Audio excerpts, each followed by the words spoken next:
Fala, meu povo, tudo bem com vocês? Estou de volta. Fiquei sumida um tempo, mas voltei.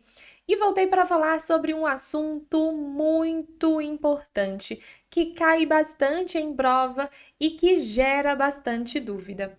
É o verbo haver. Vamos entender tudo, mas tudo sobre o verbo haver?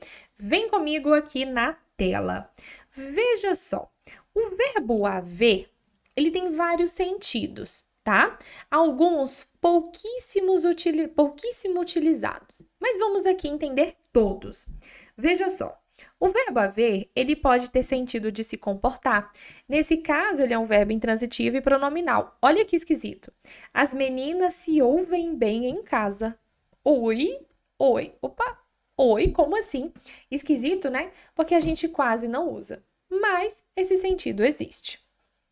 Então, aqui, ó, verbo intransitivo e aqui é uma parte integrante do verbo. Ele também tem sentido de prestar contas, nesse caso é um verbo transitivo indireto e pede a preposição com. Ele errou e se haverá com a justiça. Esse caso aparece um pouco mais, principalmente quando a pessoa quer trazer ali uma fala cultíssima. Então, a pessoa usa isso aqui. Então, veja só, ele errou e se haverá com a justiça, ou seja, ele vai responder à justiça, ele vai prestar contas com a justiça, transitivo e indireto, e aqui é meu objeto indireto. Outra coisa muito importante para dizer é que, dentro desses contextos aqui, eu tenho o sujeito. Esse é sujeito, esse daqui. Na verdade, eu tenho um sujeito oculto aqui, né? Cuja referência é ele. Então, nesses casos que eu estou trazendo, eu tenho sujeito. Eu também tenho o sentido de obter, que nesse caso ele é bitransitivo, que seria eles houveram esses relógios de quem? É como se eles tivesse dito. Eles ganharam esses relógios de quem? Eles obtiveram esses relógios de quem? Tá bom? E aqui, ó, eu tenho o meu sujeito nesse caso, e aqui eu tenho um verbo bitransitivo. Esse é meu objeto direto, esse é meu objeto indireto. Esses casos caem pouquíssimo em prova, mas pouco mesmo.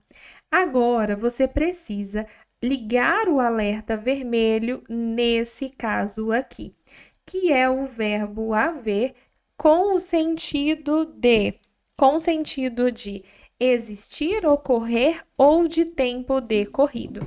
Inclusive, eu até destaquei de vermelho. Gente, isso não cai em prova, isso despenca.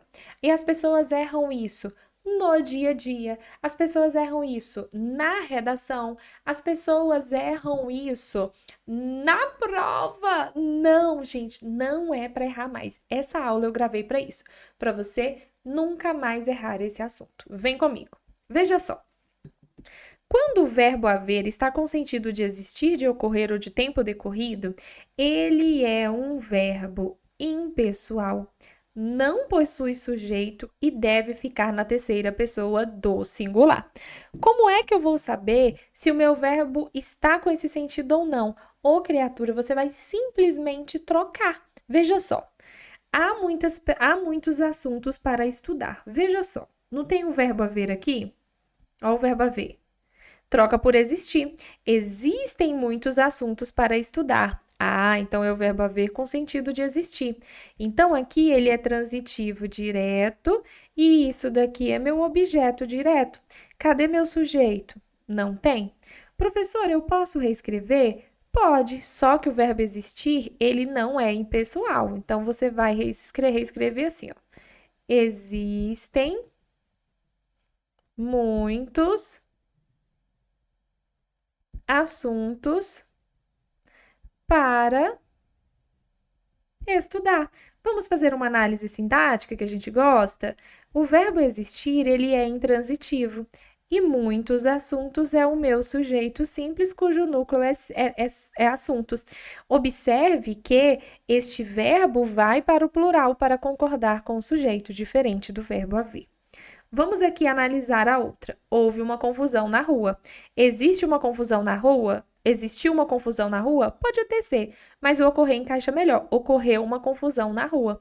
Então, eu tenho o verbo haver com sentido de ocorrer. Então, este verbo é transitivo direto e uma confusão é meu objeto direto e não possui sujeito. Por quê? Quando o meu verbo haver tem esses sentidos, ele é impessoal, não possui sujeito e fica na terceira pessoa do singular. Posso reescrever? Pode. Veja só, ficaria como? Ocorreu